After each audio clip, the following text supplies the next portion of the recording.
My name is Kwabena Asante. I am your host and the training director at Concerns of Police Survivors. I'm now going to bring in Dr. Rachelle Zemlok. Dr. Zemlok is the Strategic Wellness Director for Cortico and Lexipol, and she is also a licensed clinical psychologist. Dr. Zemlok, thank you so much for joining us. Thank you for having me. Happy to be here.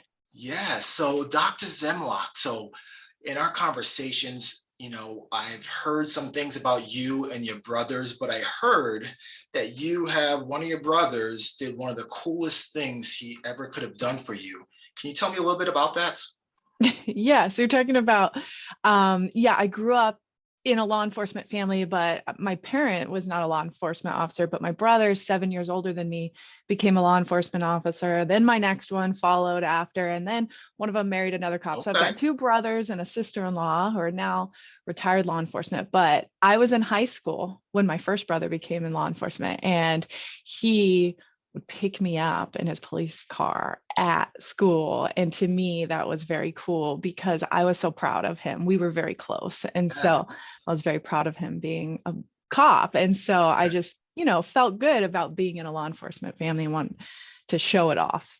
No, that is awesome. I did not have that experience, but that is so cool that you did, and that some of your family are law enforcement officers.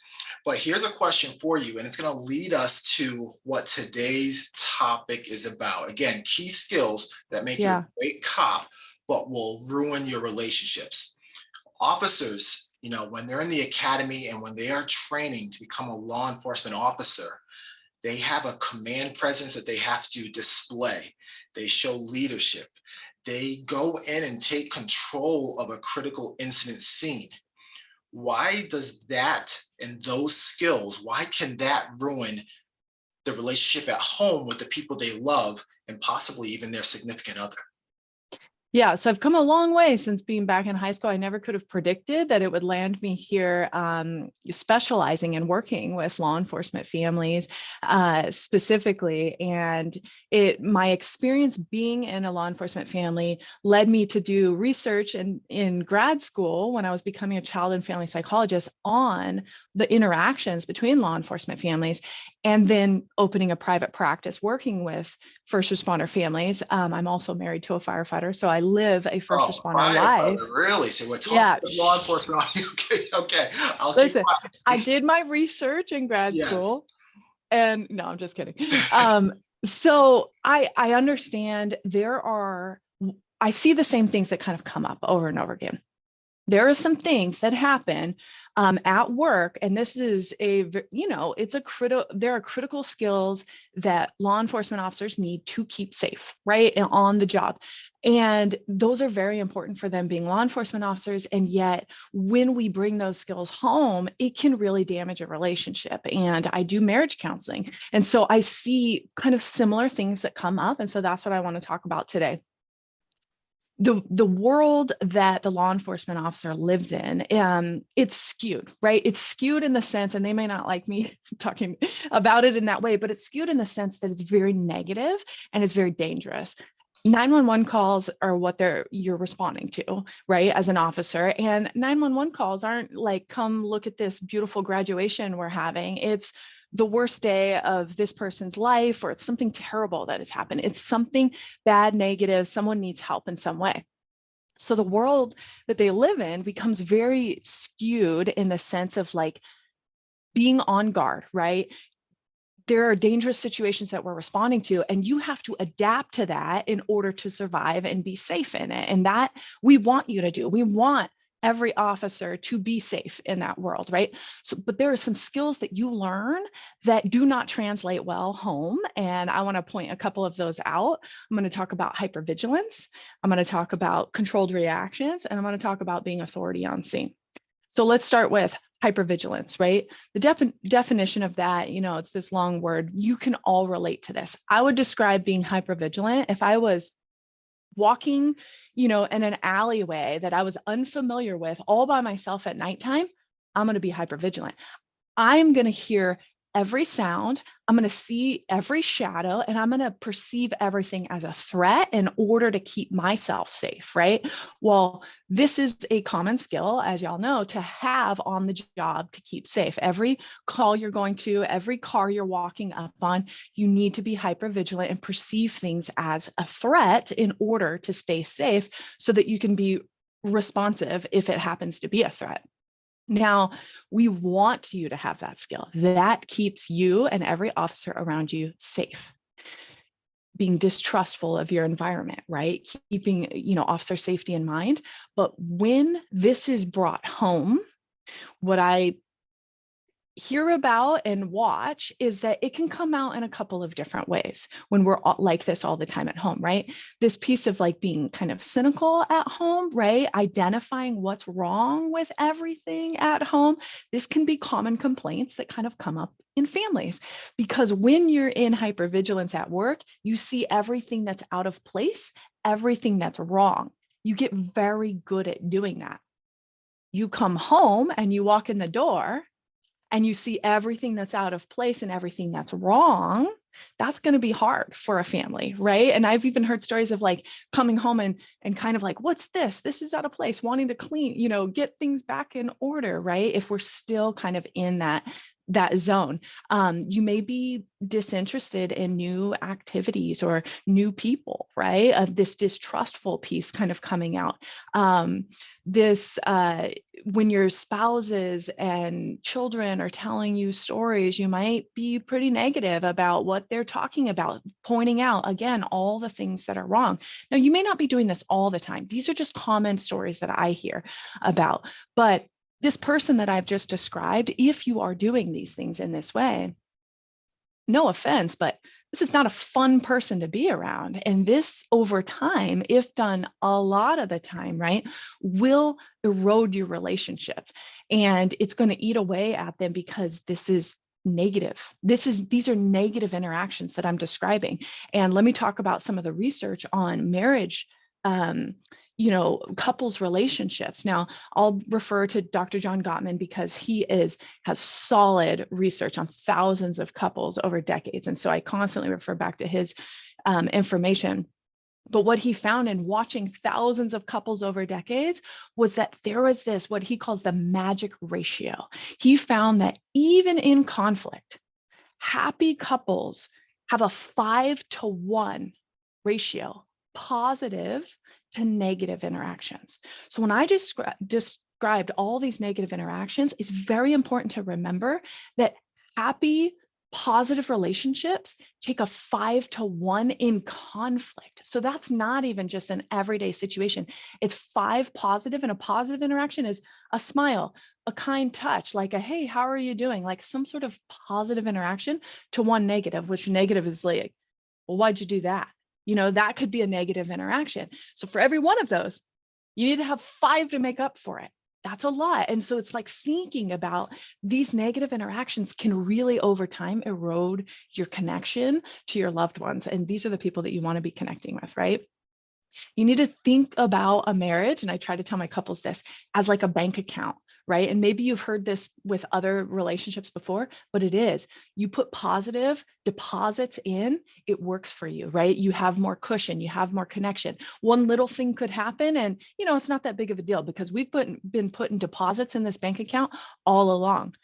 If you do not put positive deposits in, negative interactions are like withdrawals, right? And if all you're doing is withdrawing, when that bank account is low, what will start to happen is every tiny thing becomes a big deal. And this is when, if you find yourself in a situation where you're like, this little thing happened, like the dishwasher or this, and it becomes an argument, and you're going, why are we arguing about this? This isn't even that big of a deal. That to me is a sign that you're not making enough deposits, right? So that's where you want to really focus on. How do we have positive interactions? Do we need a date night? Do we need a weekend away? Do we need just have small conversations often that go well and are about, wonderful things? Like, you needed to start making more deposits. Okay. So the second one, controlled reactions.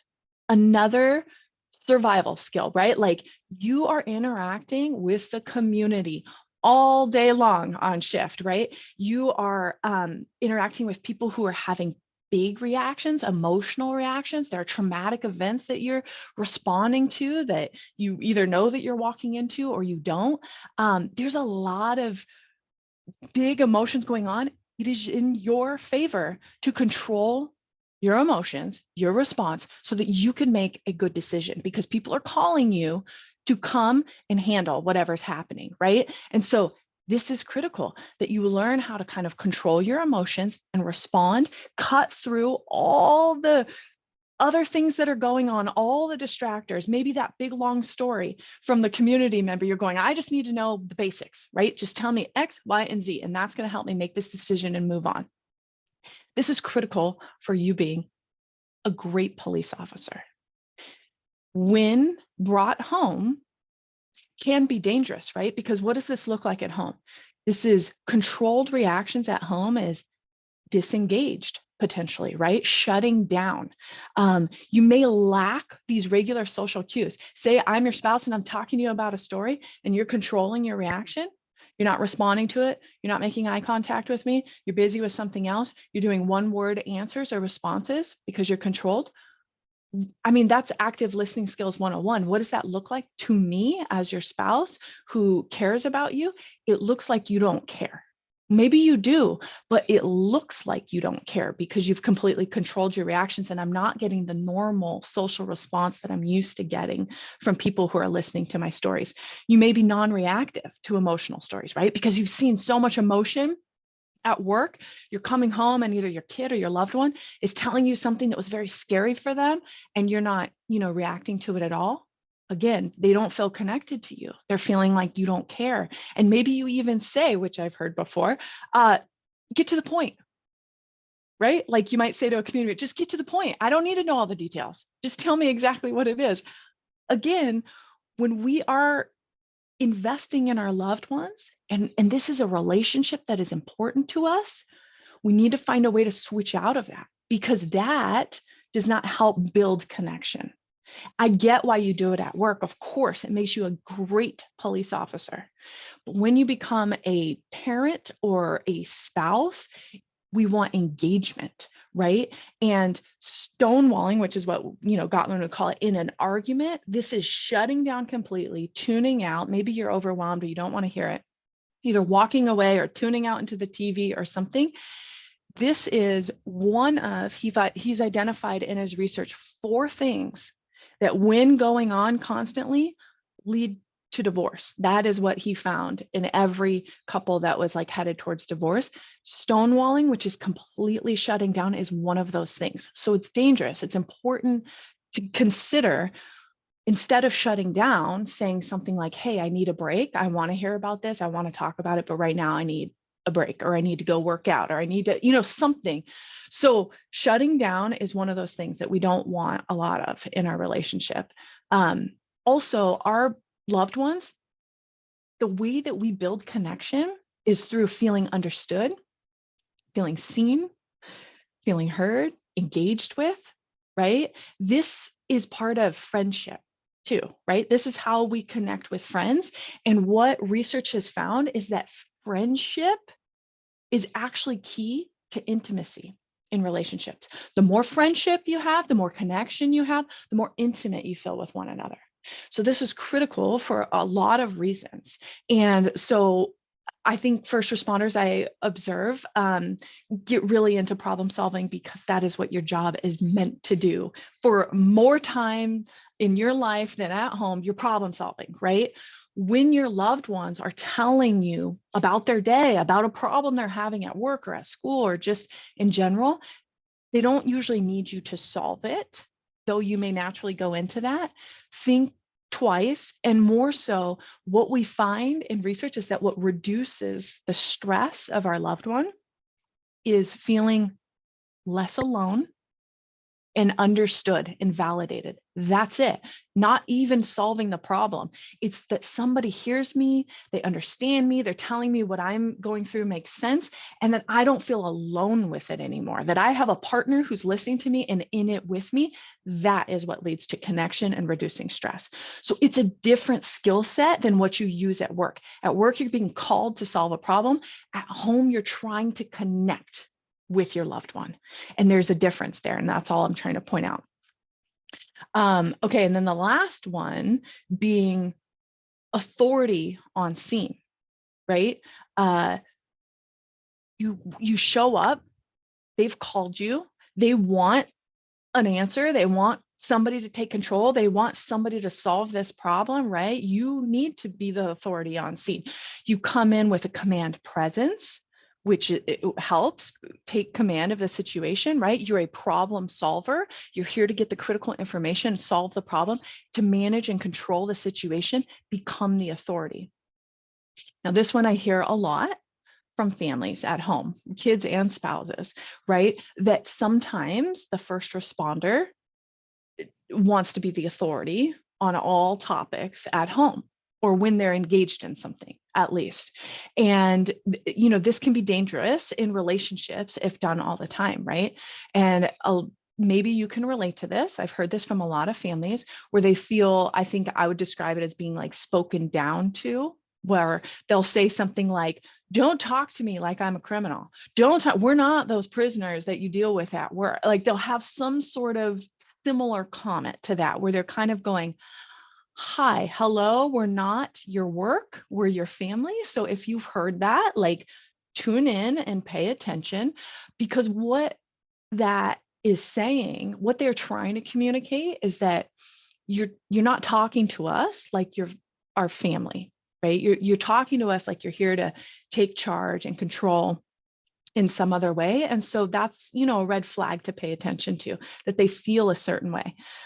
This can be intimidating to children, of course, but definitely family members. Maybe they don't want to engage with you if this is how their only experience is of you.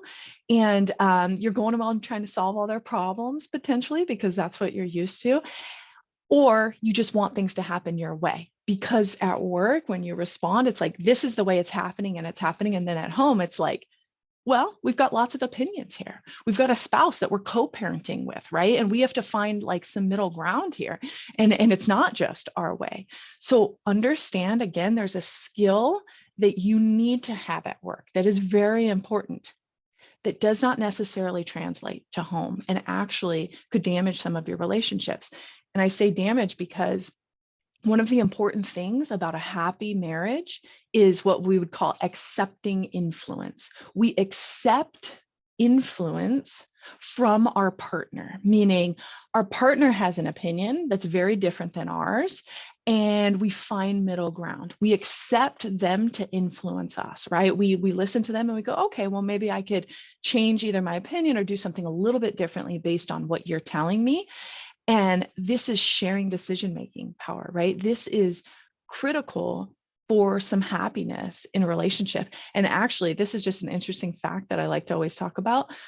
In Dr. Gottman's research on all of these couples, he found this really interesting stat that men in heterosexual relationships specifically, it only worked out for this group, when they were not willing to share power with their partner, when they were not willing to do it, they were just stuck in their way, 81% chance that marriage self-destructed. That's a big stat, right? When they were not willing to share, 81% marriage did not work out, right? So that tells us something very important about, especially men in heterosexual relationships, finding middle ground with our partner, right? So it's just something to think about. And then the other thing I want to say is I talked about those 4 things that kind of led to divorce, right? The number one was what he calls contempt. And this is anytime we make our partner feel less than us. So we can do this in a lot of creative ways, where we say something to them like, why would you do that? Or I give them an eye roll, like, seriously? Anything like that makes my partner, it gives the message that I think that in this situation, I'm better than you, and you've made a bad decision, or you're not as smart as me, or you haven't seen what I saw in this, right? So anytime we communicate that, he would call that contempt. That is like poison to our relationship. This was the most highest predictor of potentially going through divorce. So we want to be the other ones pop up in relationships and we're like, hey, no one's perfect. They pop up. We try to just decrease them. This one, making our partner feel less than us, is critical to try and get rid of altogether. Okay. And that can come along with kind of this authority, figure trying to come in. And again, you don't need to solve all your family's problems. They love you, and they sometimes will say, what do you think I should do? That's a clear go. Yes, I need some advice on how to solve this problem. But majority of the time, people want to vent and they want to connect with their loved ones. And it's just about being present with them and engaged that is going to lead to more connection down the road. I hear you jumping back on. You want to pop in? Yes. No, thank you, Dr. Zemlok. Everything you're mentioning has been fantastic. If anybody that's watching right now has any questions, please put them in the chat. We still have a couple of minutes with Dr. Zemlok. We'll have you out of here in just a couple minutes. But Dr. Zemlok, we do have one question right now that has come in, and the question is, can I debrief a critical incident with my significant other? Okay. It wouldn't necessarily be, I wouldn't call it a debriefing, right? But you want to talk about it. You want to talk about it. It's on my mind. This is hard. Let me talk about the things that come up around this. The first thing I think about is the transition home is hard. On any shift, especially a shift that there was a hard call, because the transition home, you're living in this other world, and then you're expected to come home to this very different world. Something different is happening with your family, and they have different needs. This is the number one topic that is hard for couples that I work with in the first responder life. So having some sort of agreed upon transition, everyone has a different need. It's communicating that to your partner, ideally ahead of time from some sort of critical incident happening, so that they understand what your normal baseline is, what your needs are. I need this amount of time to transition, or maybe the spouse has certain needs. Have that conversation. It's so worth it, because this is such a hard transition home.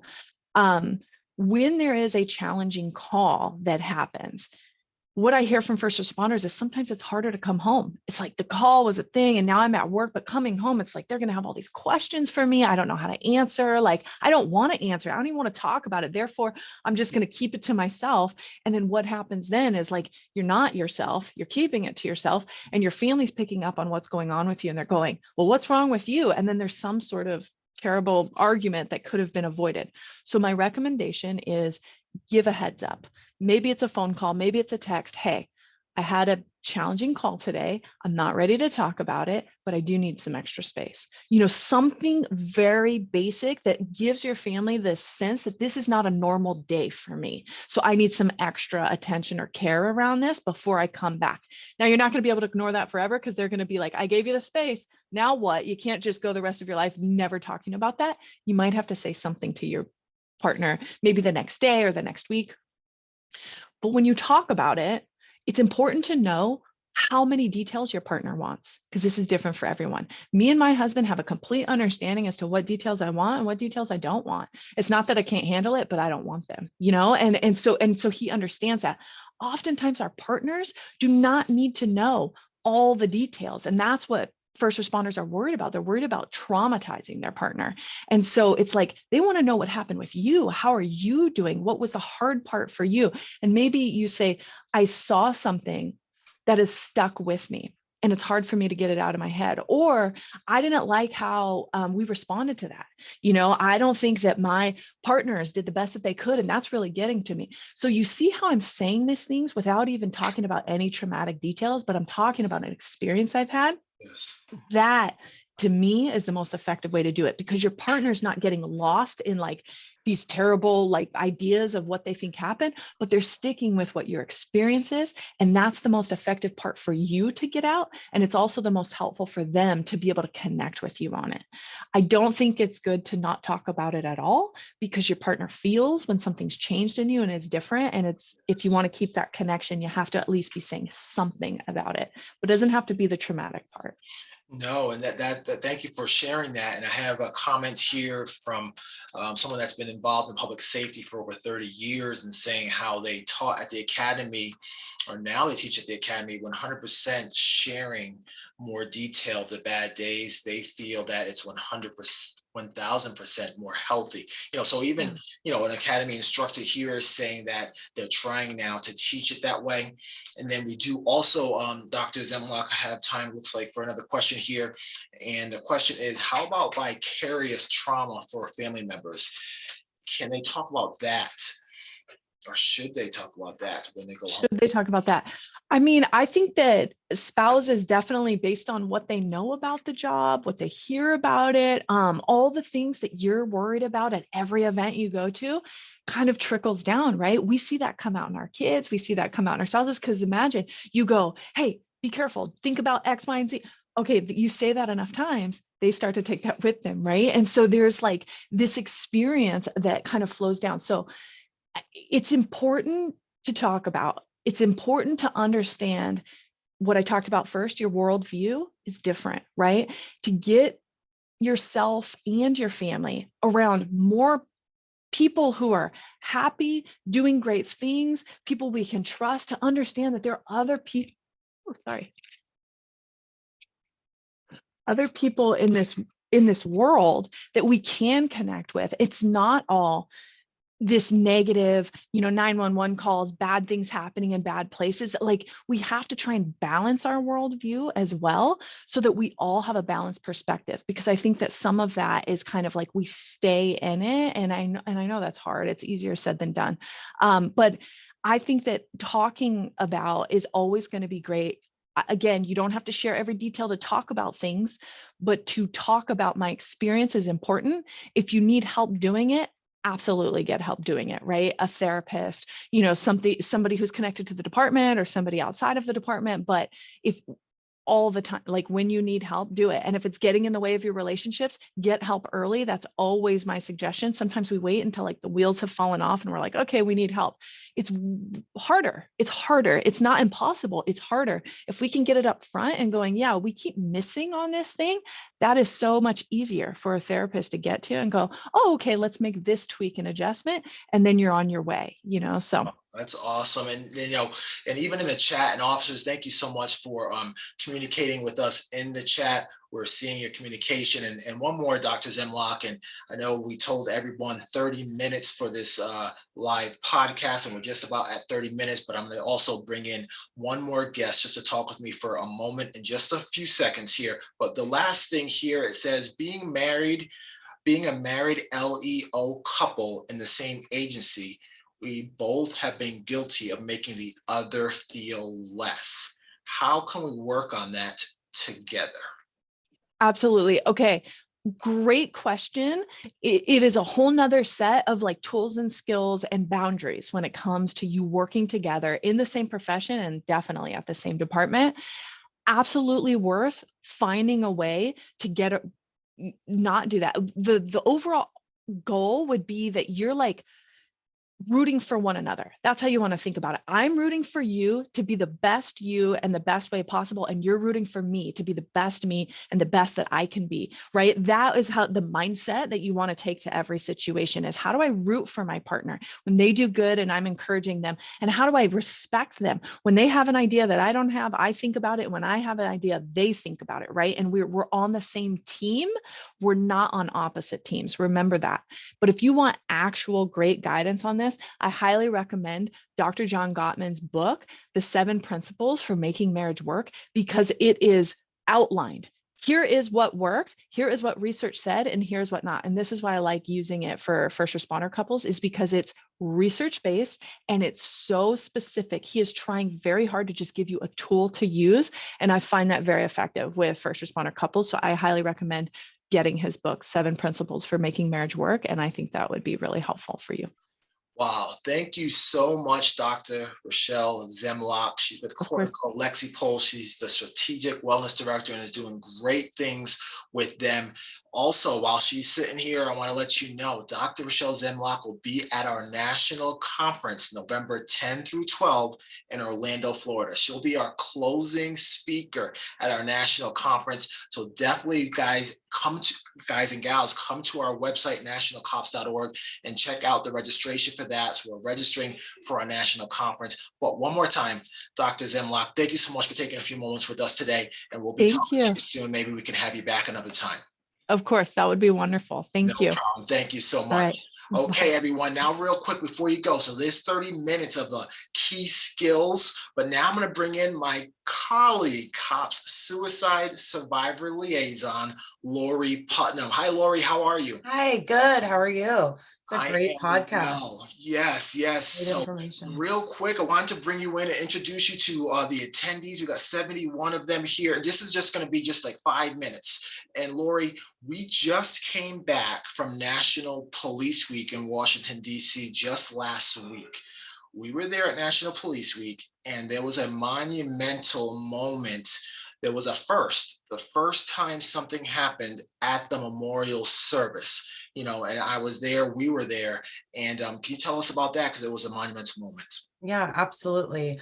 On January 9th, 2021, Howard Liebengood with U.S. Capitol Police died by suicide.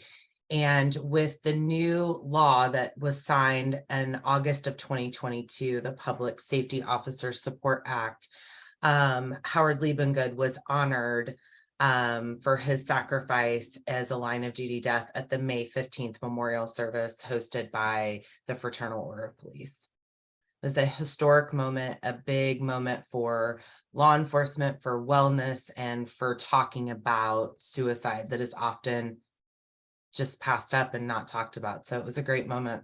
No, it definitely was. And, so much happened, when the Capitol got basically invaded, or the insurrection there. And, so we saw that. And now cops, under certain circumstances, a suicide can or could be considered a line of duty death. And you work in our suicide survivor department with our programs. And that's something that, if that ever is a question, or there's an agency there where there's been a suicide and trauma may have caused it, they can reach out to cops and reach out to you. Is that correct? Yes. So when the Public Support Act was signed, we call it SOSA for short. Everything in law enforcement has an acronym, so we're just going to add one more. When that was signed, that made death by suicide or attempted suicide for disability potentially a line of duty death under certain circumstances and criteria within that law. So with that, COPS has a benefits coordinator, Alyssa Starnes, and myself. I've been working with suicide survivors for the past 2.5 years, working with them on grief dynamics and working with agencies after they've had a suicide within their department and how to move forward with that. So yes, absolutely reach out. Reach out to COPS. We are here to help and kind of navigate that process for you with benefits, because it can be kind of, it's a lot to take on, and it's a lot to look at, especially when it's not just a black and white situation. Most definitely. No, thank you so much, Lori, for coming on and just letting the officers know about the moment we just had at the memorial service, and all of the officers that died in the line of duty in 2022. We recognize them and those surviving family members. So thank you so much for being with us today, Lori. Yeah, I appreciate you. All right. And now, real quick, as we close today, I'm going to bring in the COPS training coordinator, Melissa Shepard, as we close right now. We're getting ready to close. And Melissa, so, this is live podcast. We are just coming to the end right now. And, hearing Dr. Zemlok, our colleague, Lori Putnam, how about that? It's been a great 30 minutes. This has been tremendous. I think it is very beneficial to hear what Dr. Zemlok is saying. So excited to have her at National Conference. and just having those moments with Lori, appreciating the new moments that we have. That's a huge thing, and definitely need to recognize that and appreciate that we've come a long way. And then coming up here, we have some no cost programs or no cost trainings for officers that are coming up. And that is our signature training here at C.O.P.S called Traumas of Law Enforcement. TLE is the acronym, as Lori just mentioned, is an acronym for everything. But our Traumas of Law Enforcement trainings are no cost for officers to come to. We have one coming up here in just a few weeks in Wichita, Kansas. But Melissa, can you let them know where else they can see us at no charge and come and learn more about stress and trauma, line of duty death, and police suicide? Yeah, so we have Wichita that is coming up here in a few weeks, but then we have July will be in Vancouver, Washington. And then in August, we'll be in Kannapolis, North Carolina. And then in September, we're going to be in Naperville, Illinois. And then, of course, our national conference in November. And then we will have some new sites that we will be announcing very, very soon. So that'll be very exciting to get out there and hit some new areas. No, that is awesome. So no, thank you so much, Melissa, for coming on. And all the officers that are watching right now, C.O.P.S and the C.O.P.S training team plan on bringing more continuing education and have some more guidance to help you live well. And even with our C.O.P.S training team, internally, our little motto is rebuilding the shattered minds of officers affected by cumulative trauma. Every day you are seeing trauma, and don't let that bring you down. Make sure you're talking to someone. It is okay not to be okay. And C.O.P.S and the C.O.P.S training team, we want to continue training officers around the country. So if you have any questions, you can reach out to anybody here at the C.O.P.S training team or anybody here on the C.O.P.S staff, and we will get the information to you. So all of you that came on today, we thank you for taking 30 to 40 minutes with us. We hope to be able to see you again for our next training. If you have any questions, you can email the training team here at C.O.P.S National. All right, everyone, take care, stay safe.